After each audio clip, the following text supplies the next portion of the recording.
Buongiorno everyone, CORONACASTLE, Brucey Ball is back.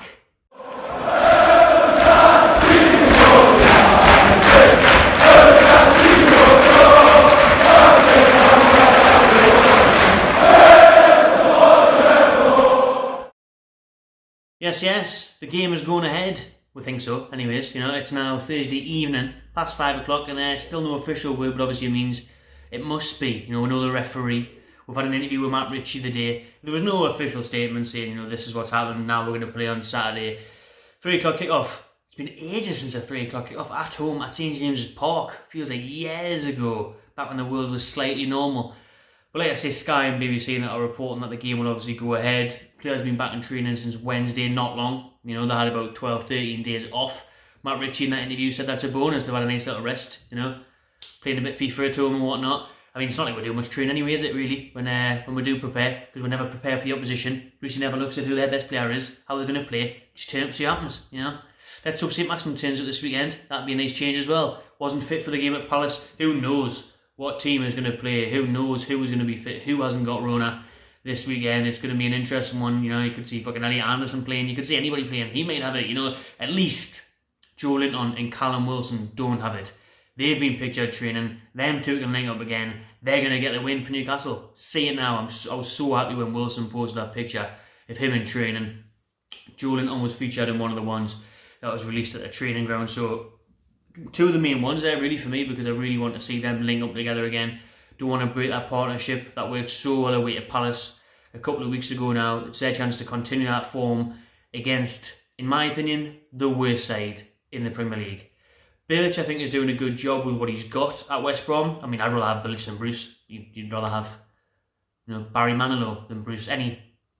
Barbara Streisand instead of Steve Bruce. But we're stuck with Brucey. They've got Bilic. I think he was okay at West Ham, a bit harshly treated. He was obviously unreal for Croatia when they knocked out England all those years ago. Other the worst team, I mean, it's like Fulham at the minute, isn't it? Obviously Sheffield United, but man for man, they are the worst team for me, because you look at Fulham's team, I would probably take Lookman, would you take Mitrovic back, you'd take Loftus-Cheek, they've got Anguissa, they've got some good players, really, Fulham. Take Scott Parker as well on that note. Man for man, West Brom, who the hell would you take out of their team?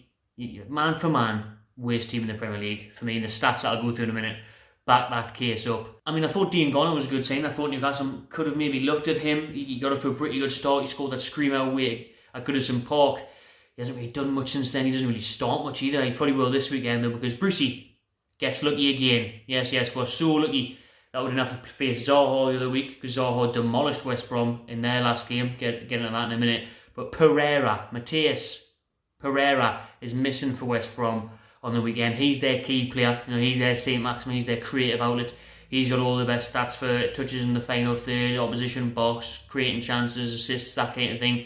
He was sent off the other day at Palace, red card at the Hawthorns it was actually against Palace. He was sent off, so like I say, Brucey's got away with it. One of their key important players is missing, but has Brucey got away with it with the whole Rona thing and the unluckiness of that, the game being cancelled last week, and obviously how lucky will he be when we see the starting 11? That's when we'll find out for Newcastle how many players has he actually got available for selection. So I touched on it there. Their last game, West Brom's, was on the weekend against Palace at home. Got a 5-1 thrashing, courtesy of Wilfried Zaha. Like I say, we were so lucky he wasn't playing against us, because he just does everything for them. He's unbelievable. He's too good for them. West Brom though, even down to 10 men, they were still decent. I watched the game. I thought they were good. In spells they were unlucky. Still showed fight. They still did well against 10 men. They still weren't out of the game at all. But once the second goal went in, that's when they went out of the game, and that's when they just completely capitulated. So hopefully Wilson, couple of goals, capitulation, 4-5-6-0 Newcastle. That would sort my weekend right out. Thank you. Their keeper, John Stone, has actually made the most saves now in the Premier League, overtaking Darlow by 1. 45 saves John Stone's made for West Brom, 44 for Carl Darlow. But is that because Darlow didn't play last weekend because the game against Villa got postponed? Yes, it absolutely is. Although Johnston, when I watched him, he looked a bit dodgy. He doesn't look that comfy as a shot stopper. He's made down LM saves, but he's faced a lot of them as well. But for me, I'd pepper him, get the shots at him, because West Brom have conceded the most goals in the Premier League this season. 23 in 11 games. Up the other end, when I was watching the game against Palace, and I've seen clips of him this season, Gallagher looks a decent little player. Looks totally, you know, he's going for the La Liga look. Thinks he's Spanish and whatnot, but you know, he's doing well. I think he's a promising player. He looks dangerous. We'll have to keep an eye out for him. But they are the joint lowest scorers in the Premier League as well, West Brom. So all those things I was saying about the Wales team, you know, it's adding up. I'm not just making it up. It's adding up. Yeah, conceding the most shots, scoring the least goals, 19th in the table, 1 win in 11 games. And that was 1-0 over bottom of the league, Sheffield United. So the shit. So we're at home.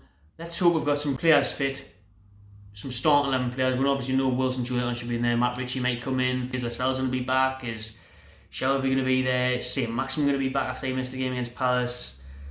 We've got to beat these though. We've got to beat these either way. We've got to beat these either way. It's a big, big game this for Newcastle and Steve Bruce.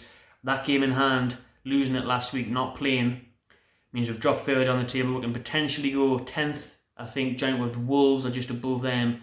But obviously, on other results, that's probably not going to happen even if we did win. So we need to get some more points on the board, because as we creep further into December, we've obviously got the fixture pile up. Got the likes of Liverpool, Man City over Christmas. We've got the Brentford game in the quarter-final, the Carabao Cup before that. So the games are starting to come thick and fast. They're not getting any easier. West Brom at home, big game, big 3 points, big performance. But I'll take the 3 points now because no one knows who's going to be in that starting 11 really. Let us know what you think heading into the West Brom game. Predictions. Tune in on Saturday. We'll be here as usual for the live watch along, player ratings, fan cams and match review after the game. Subscribe to Magpie Channel TV and enjoy yourself.